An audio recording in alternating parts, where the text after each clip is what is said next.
It's Parallel Frequencies, Just Blane and Coco early in the morning today. Good morning, everybody. This is our morning radio show today. Got my coffee. Did you just wake up?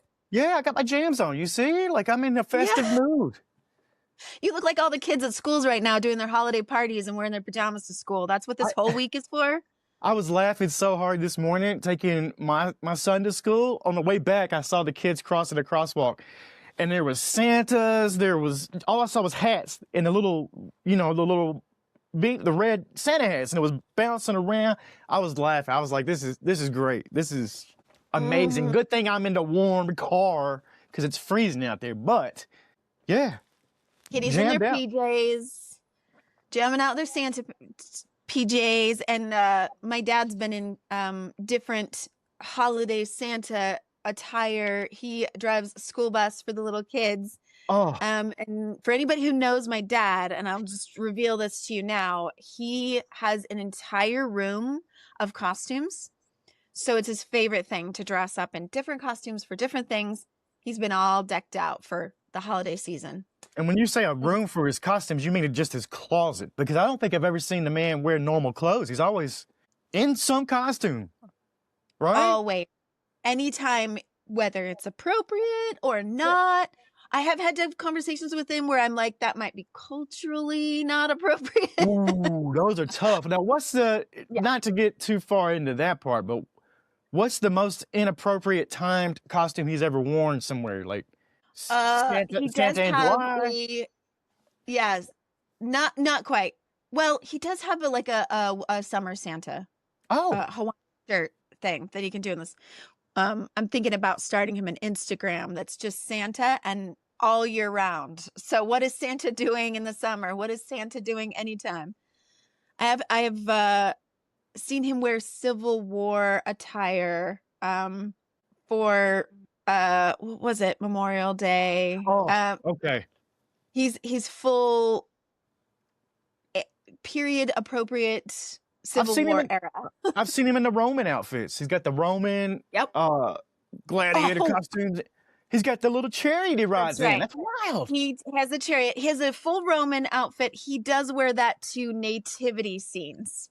He shows up as a Roman. And he'll go, what's going on here? What are you guys doing? That seems a little culturally inappropriate. I'm not sure. Yeah. Luckily, people know to take it with some good humor, but he'll show up. He has shown up as the Spanish Inquisition. He'll be like, no one expects the Spanish Inquisition, and show up at different things. He did show up as a Puritan with a torch and a Bible at my witches' night out party. So it's all good fun. He likes to troll a little bit, it sounds like. He likes to troll. Yeah. Yeah. It's not anything for a laugh. I love that. Good. Yeah. Let me share something with you. I caught this awesome movie trailer. I cannot wait for this movie. And actually, we're just going to watch the trailer together and see what you think about it. But it's a new Steven Spielberg film. Now, it has a little bit of the Grudge feeling in that sound. It does. It's got a lot of feelings from a lot of different movies, but Disclosure Day is what it's called. I cannot wait for that. I can't wait for that movie. Fantastic. Emily Blunt. Oh, is she amazing? Are you familiar with the idea of Disclosure Day? It's the day that we're going to find out that aliens are out there. They've been here. I feel like we've had it, or at least to the point where, there's been enough leaked information from government officials and things to say, yes, we're not alone. We know this. And honestly, it felt like the whole world just went, yeah. I've always said it's the worst kept secret there is. I know. It is. It's absolutely the worst kept secret that aliens are out there. So why haven't we had a full-blown Disclosure Day? Now, listen to me. I have caught myself way too deep into Dr. Stephen Greer lecture at some point after partaking in a little bit of marijuana and this and that, But I love Stephen Greer. Some people say he's a kook or whatever. Yeah, whatever. You'll say that until you see Disclosure Day happen in real life, I think. And he's been talking about that for years. He's one of the alien, UFOologist or whatever. How do you get to be a UFOologist? Sure. You go on the History Channel and they put this little name thing at the bottom of the screen and they can put whatever they want underneath your name. They tell them what to put on there then. That's what it is. And, if I was ever invited on that show and I could talk about whatever that I feel like I want to talk about, then they could just put Courtney Pearl, paranormal spiritualist expert. And voila. I'll tell you what I want to be. I know what I want to be. Okay. I want to be the one. If the aliens are listening right now, and I know they are, please let me be the one to tell the people. I want to be the one that gets to say, you know what? They're here. And I feel like if somebody went on screen, like they're teasing in this trailer, he's going to go up in front of the whole world and he's revealing something and he's showing something. I feel like in this age of AI and everything that you're seeing on, scrolling on social media or what they can make with just an app on your phone now, I don't know if anybody would really believe what they were seeing. Whatever the reveal looks like, they would be like, okay. I'm sure we've seen aliens. I've got UFO stories. I grew up on a farm in the middle of nowhere. You think I haven't seen some stuff flying in the air that you're like, wait a minute, that doesn't look normal? Yeah. But you just kind of keep on going about your day and act like you never saw it, But it sticks with you. It sticks with you. So I wonder about that. Well, I was a huge X-Files fan. I'm not a skeptic by any means. I've always felt like, well, yeah, for sure. There's, and I have seen things. I have witnessed things that I can't rightly explain.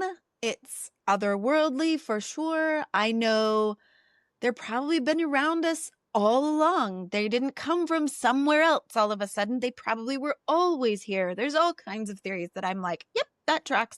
I feel like that could be true.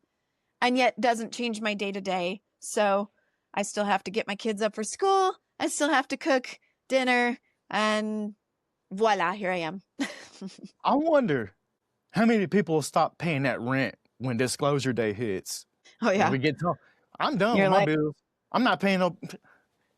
I'm definitely not paying bills. Nothing matters anymore. No, I'm definitely not paying the bills, though, if they do like I asked and let me be the one to tell everybody. Because I just want to see the look on everybody's face. And they can call me crazy. They can do all that. That's the thing, too. It's like all these people we call crazy, like Dr. Stephen Greer. Are they going to call him crazy after everybody gets found? Probably. Sadly, probably. I thought you were going to say what I've been seeing a lot of mystics and lore keepers like myself have been saying on social media, which is, if I step into a fairy ring, will the fae take me? Ooh. And then they're like, go ahead and take me. I'm here for it. I'm ready. I thought that's what you were going to say about the otherworldly creatures, is just like, hey, if it's going to happen, let me be the one. Just take me. Well, I'm ready. I'm okay. I'm okay with it. Lift me right off this planet and take me somewhere where humans are not destroying each other and the earth. Honestly, you know what?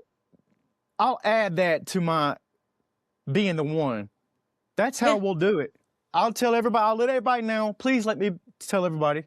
And then, I'll just float off into it. I'll just ascend off into whatever. And people be like, whoa. Okay. Yeah. Be like, it's time for me to go. Bye-bye. And then people will be going to the YouTube channel saying, that was AI. Probably. That's what'll happen. That's my point. Nobody knows what to believe anymore. The disbelief. I mean, I do know what to believe, and that's that I saw a incredible holiday movie yesterday, probably for the first time. And I can't believe that, because all the names in this movie, all the stars, all the lines from Diane Keaton. Oh my God, let's not even touch that yet, because there's so much to get into. But let me just tell you, I'm in my PJ still, and I put this movie on yesterday. I wrapped up in a blanket, And the next thing you know, I woke up and the credits were rolling. But it's because it was so warm. And it was like a warm hug for this movie was to me. Gosh. I was like, you know what? This is absolutely a holiday movie. It's got to be watched. So when I came to, I did start the movie back over, and it was exactly what I thought. Like, it was comedy, dramedy. It was all that stuff in one. The Family Stone is the movie.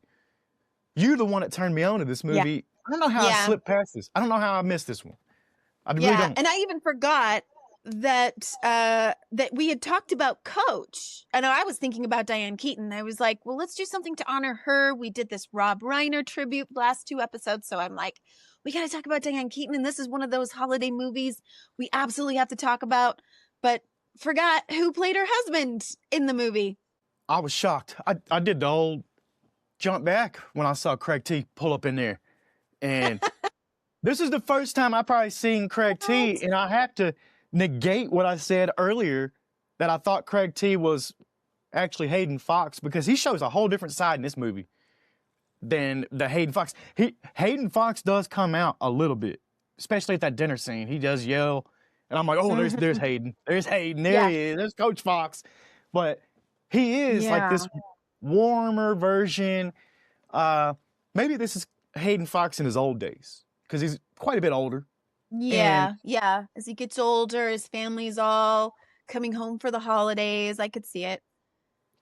You know, actors, the best acting is when they really are just another version of themselves. And so for a lot of his roles, he's playing just another version of himself, which I think Diane Keaton does perfectly. All the roles she's ever played, they're not vastly different. It's not like Christopher Guest, who you would just completely... I forgot to say this when we talked about The Princess Bride, but all of those Christopher Guest movies that I've seen, Best in Show, Mighty Wind, Waiting for Guffman, I love those mockumentary, all those movies. But I remember the day I realized, or someone told me, that they were all Christopher Guest, that those characters and the Six-Fingered Man and The Princess Bride. I was like, wait, hold on. Yeah. I thought that was... So obviously there's talent in that presentation of the acting ability, but I think that Diane Keaton has that more subtle. Every character she plays is really just a version of her, but a different version, like highlighting a different part of her. And I think she did that very well in this movie. She seemed right at home in this movie, big time. Like she filled that role. Like, not that she didn't fill every role that she ever played, but she did. She took this one to the next level. And I think it was because it was the holiday movies, and it was because she was like the mom. We've the said matriarch. The moms make the magic happen, and that's what she was trying to do with everything going on with all this chaos. I mean, you can sum this movie up right here with saying it's just uptight New York executive Meredith meets the free-spirited Stones at Christmas. Everybody misreads everybody, hearts get rerouted, rings get reconsidered, and grief sits at the table whether we invited it or not. Oh. That's the best way to sum this whole movie up. It dropped in December of 2005, made a whole bunch of money. Mm-hmm. It made a whole bunch of money. Their go-to classic for the holidays too, since it came out. Yeah, and I don't know about you, but I would dare say there's a lot of people out there who love watching this movie for the reason that Sarah Jessica Parker plays the uncomfortable, awkward. Do we like seeing her squirm a little bit? Do we like seeing that? Remember I told you when I said you have to see this movie, I said it's a little bit Meet the Fockers, but role reversal, because she's being brought into the family and she's the one who's like, we can't sleep in the same room together, and I really want your family to like me, and and then just messing it up one awkward moment after another. I loved seeing her squirm, because this right here was this was at the peak of Sex and the City, or maybe near the end. I can't remember where it was, but that would have been a totally different side. And Sarah Jessica Parker, due to Sex and the City, was about to be typecast.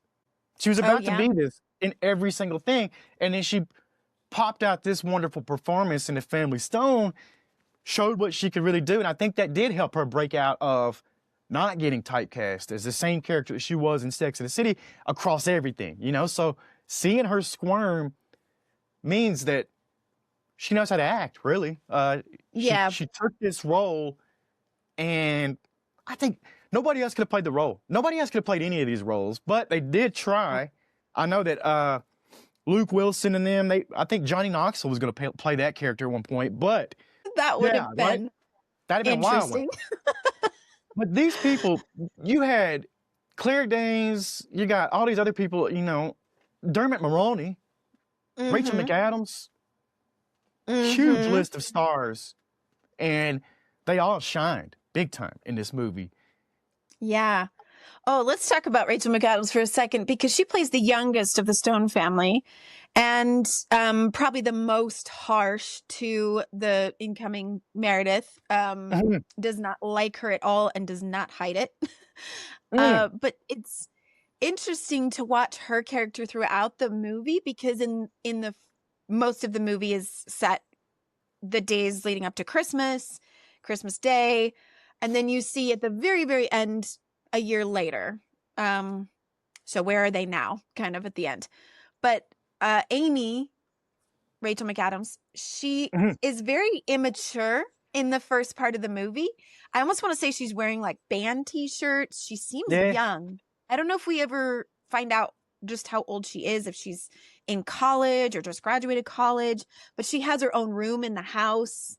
And that's part of the plot that Meredith is taking over her room and she doesn't like it. And so you kind of get this impression like, oh, she's still living at home. She still has this ownership of her bedroom. She seems really young. But then if you notice in the very end scene, she has matured greatly. She's in this like turtleneck sweater. She has a completely different, she's almost like stepped into adulthood completely. Do you sense that? I felt like. I do. I wonder what the age gap would have been between those shooting scenes. I know it's a year apart, but I wonder if they... Yeah.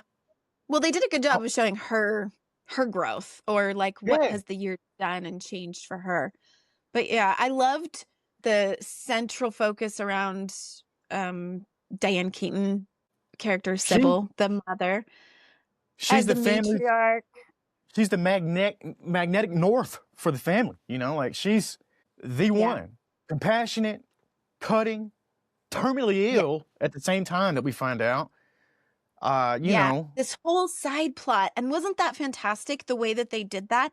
When all of the families together, when they're all in the same room together in scenes where there's a lot of banter between the siblings, it's all kind of chaotic. It's a lot of humor.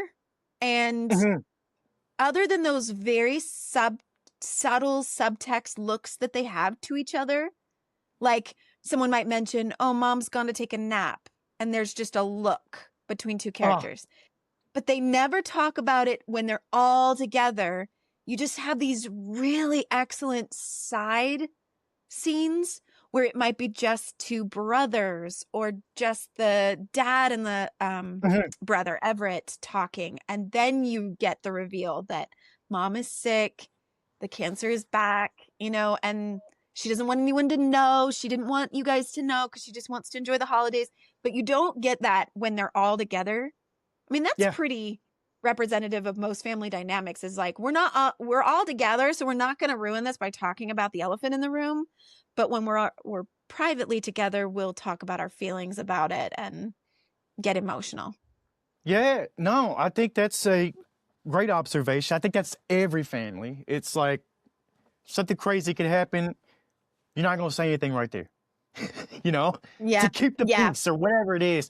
Don't bring the party down. We don't want to upset grandma and grandpa or whatever. You know, it's like one of those kind of things. Exactly. This could be their last Christmas or whatever you want to say. But I think that's very true. And like I said, a great observation. Sybil, what's your favorite line she said? She has some classics. Oh my gosh, yeah. And I think this came up to my mind because, you know, you're scrolling social media and reels come up. I think that's what put it at the forefront of my mind, because certain scenes come up. And I love the hilarious scenes I love I think the one people focus on a lot is the dinner scene, which we're going to have to talk about at length. But when she's signing to her deaf son, who just kind of got embarrassed about being gay, I don't know. There was this whole awkward scene. We'll talk about it. But when Meredith has left the table, she throws something like a fork at him, and she signs, you are something, she's talking about how I love you. And then she signs, you are more normal than any other asshole sitting at this table. I loved it. He smiles. I love that scene. But I also love the hilarious scenes where when she comes into the kitchen, maybe this is relatable to me as a mother, but when she came into the kitchen and she's like, who doesn't know that they're supposed to fill the coffee pot when they take the last bit of coffee? And why is there all this stuff on my desk? And she just kind of loses it. That is so relatable. She also says, as a mother, in the kitchen, she also does, oh, nothing. It's just that we're all that we've got. I love that part too. We're all that we've got. Yeah. She said, Christmas is not clothing optional this year. We have a guest. I thought that was hilarious. Oh my gosh. What else? I want to be her. That if I get to be anybody, please let me be the character in this movie for my family in the holidays. I want my family coming home and ribbing each other with jokes and, just, I want to ask you, how would you feel if you were the one being brought into this family, potentially to be the new member, like you were going to get married into this family? What would your impressions be? I've been there. I've done it. Not necessarily as crazy as this, but when Lindsay brought me home for the first time, I'd never met the family, and I came home for Christmas. I came to Utah for Christmas from LA. I didn't know what to expect. I'm glad I didn't watch this movie before then, because I might not have went. But yeah, I went into that, and it was like, you know what? They made me feel comfortable. I'll tell you that. That family made me feel comfortable. They still to this day do. And there was nothing. The only awkward thing that happened there at our first Christmas that I was the outsider was the three sisters disappeared and came back with their Christmas gifts, and all three of them had Grinch outfits on, and they Grinched around the house, and I was like, all right, I could do this. I'm like, I could be in this family. That was it, but there was none of this stuff going on. There was no Well, I drama. would be, I think the way that Meredith brings her sister in, played by Claire Danes, and you see almost immediately that Claire Danes' personality, or the character of the sister, her personality, Julie, she fits in with this family.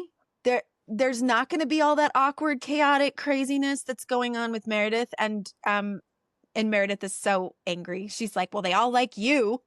Yeah. You fit in real well. I feel like if I was being brought into this particular family, I would feel right at home. I would feel so comfortable. I mean, just the set. Think about just the set design of the home itself. It's not overly tidy. It's not overly clean and decorated and, like it belongs in a home style magazine or something. So it makes you feel really welcome and warm, but it's not dirty either. It's not, gross or anything, but it's like, oh, this is a home. People live here. They love each other here. And I can cozy up on the couch, right? I'll say right now, I don't think that the house is just a house in this movie. I think it's a character. I think the house itself is a character. Like you said, it's warm, it's layered, dressed like a lived-in scrapbook, really. That's the way it kind of feels. And that's why I fell asleep when I warmed up. We're getting the house, we're there. I was cozy. I think it is its own character, where a lot of the other movies out there, the settings don't have that same impact that it does in The Family Stone. So I love that you brought that up, because I wanted to bring that up. Oh, yeah. You stepped on. I hate when movies make I hate it when they make the set or the home like overly done up, where it does look like I don't know, like lifestyle or something. It's too crisp and clean, and it's like nobody actually lives there. You don't believe that they live there. It's not livable. You see a house, you're like, man, I would have to tiptoe through there without breaking this and that, without dirty. That's not livable. That's not how you live in a house. So this one fits in to not take away. Like the dinner scene, like perfectly set up. The kitchen scene's perfectly set up. The house is great. Oh yeah. You know? Yep. Yeah. And I believe that Sybil's character feels warm, and like the way that she teases her family a little bit, they all tease each other. I feel like that's love. I feel like I would come in and I would say, okay, I can't wait to be teased. Like, I can't wait till I get to the point where they're comfortable enough with me that she's going to tease me. I love that. I think that might be a little bit that I have Leo in my top 3 chart. That I like when people tease me a little bit because they know me well enough to tease me. Yeah. That feels good. I'm like, oh, you know me well enough to joke about that. Okay, you see me. That's nice. So she does play that off really well. And Meredith doesn't seem to get that. She's very like, I want so badly the desperation of wanting to be liked by these people, and then not reading their banter and not reading their vibe and not fitting in with it at all. It's so thick. She tries. It's so uncomfortable. So hard. She tries so hard. And then let's just get to it. The dinner table scene. Nature versus nurture at its finest right here. Oh my gosh. Meredith digs into the conversation. She's not equipped to navigate this. Goes sideways fast. I mean, that's the best way to describe this. The worst part is that she digs in. She doesn't read the room super well when she starts to say, well, I don't think you would want a child to be gay, right? You don't want that. And then the mother's like, what do you mean? And she's like, well, I'm just saying you wouldn't want them to be like, to have a hard life. And the more they push her, the more they're like, what are you talking about? And she's like, I'm just saying. And it just keeps going. And you're like, shut up, Meredith. You're like, oh, how much worse could it get? Yep, it reminds me of the Milk the Cat scene in Meet the Fockers. That's what I think of, is like those awkward, like, no. What are you doing? The dinner scene really, though, showed our love for Thad, the deaf, gay, adopting with Patrick, and how the family's defense is absolute. Like they're not budging on this, and they shouldn't. Yeah, they shouldn't. Yeah, and even the dad, Craig T. Nelson, Kelly. This is where Hayden comes out. Yeah, and he's really soft and gentle most of the movie. I mean, he's, am I remembering this wrong? Is he something like a psychologist? He's something real soft, real nurturing type. So he's like, enough. I mean, just when he says enough, you're like, oh, she better shut up. And she doesn't. And it just, oof. That fear in me that I have always had of being in trouble by someone else's parents. And I have a debilitating fear of being in trouble by someone else's parents. If another person's parents said that to me enough, I would be crying, running. Yeah. Whew. It was, but we sit there, we watch it like a car wreck. You know, you don't turn away.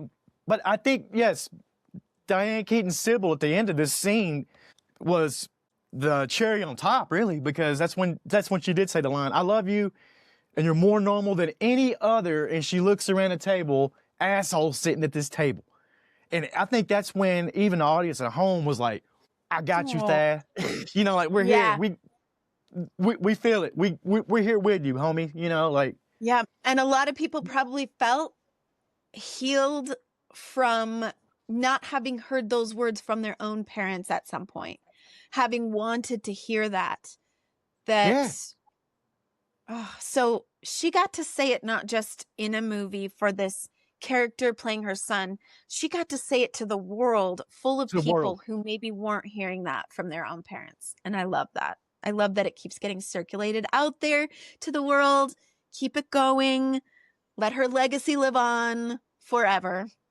Yeah, and the authenticity here wasn't by accident, because all the cast members worked with the ASL. We haven't really talked about that, the American Sign Language, Institute, and they communicated naturally with Tyrone. Tyrone's the one that played Dad, I believe, yeah.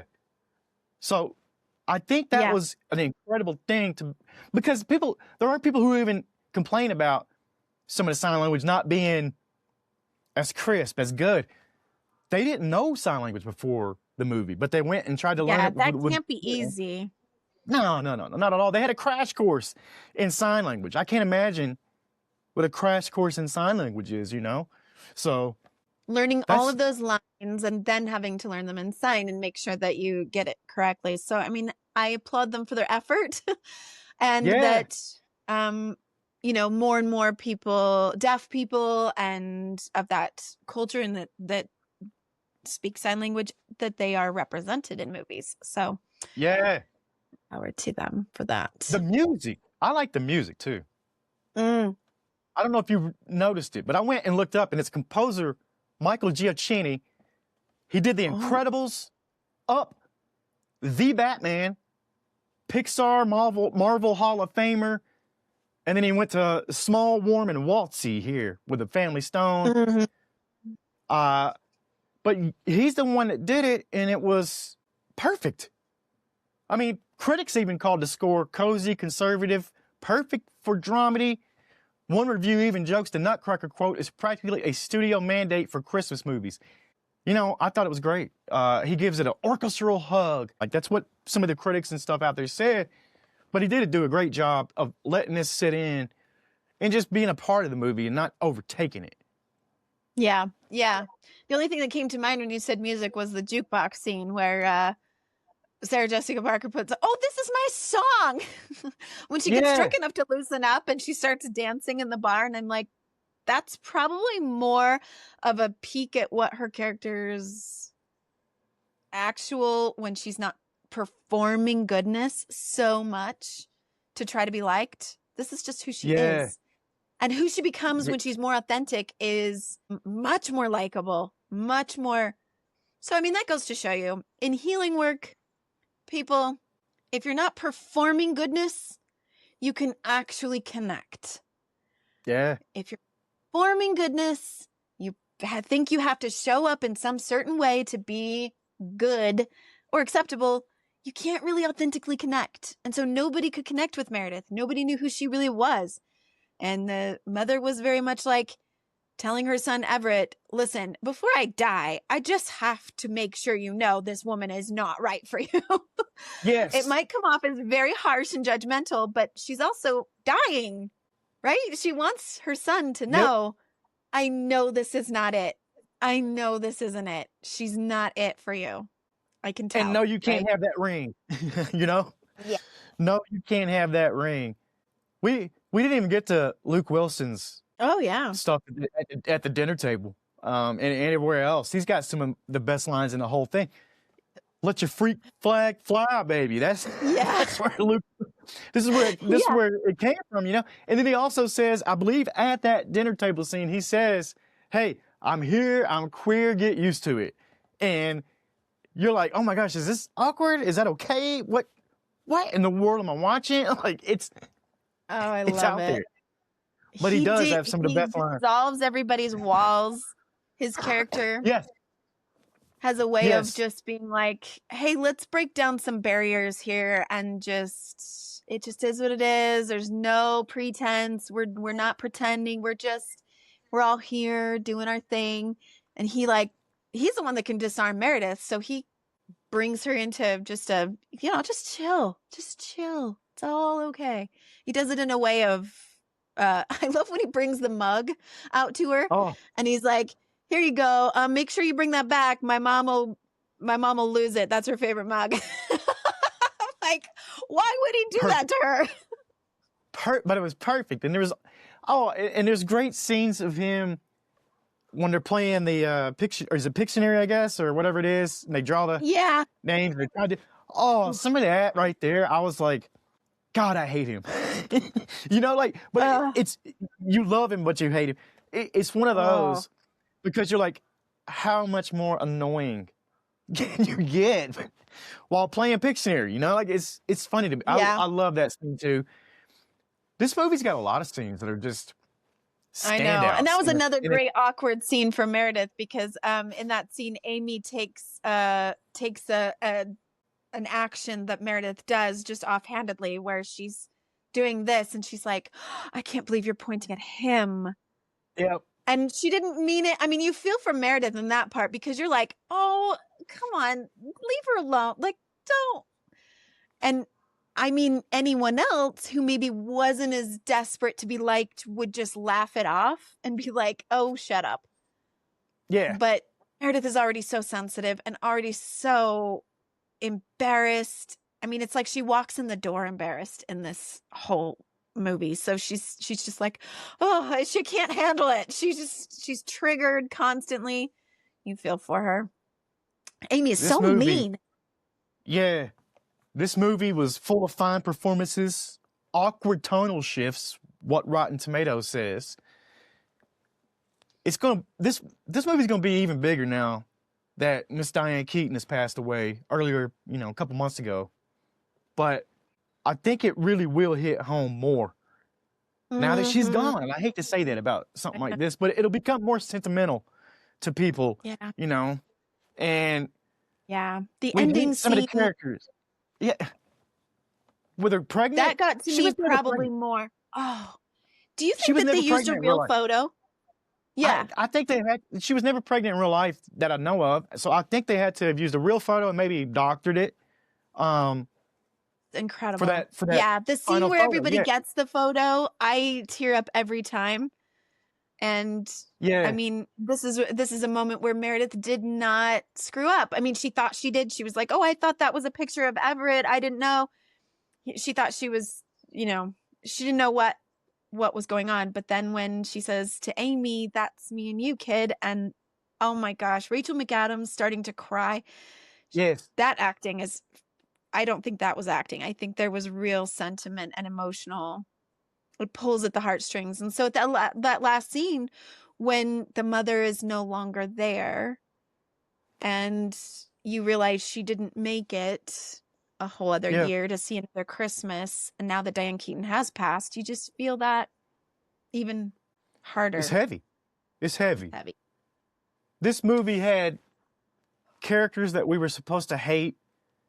Meredith, I mean, you do hate her at certain points, but you do realize that everybody's carrying a backpack full of grief and expectations. So I think that's why this movie really sticks. I'm telling you, this is on my holiday list every year for now on. I love it. I think I've been missing something not having this in my, rotation of favorite Christmas movies. Really? So what do you got else to say about this before we... It's not. You got anything else you want to add before we wrap this one up on The Family Stone?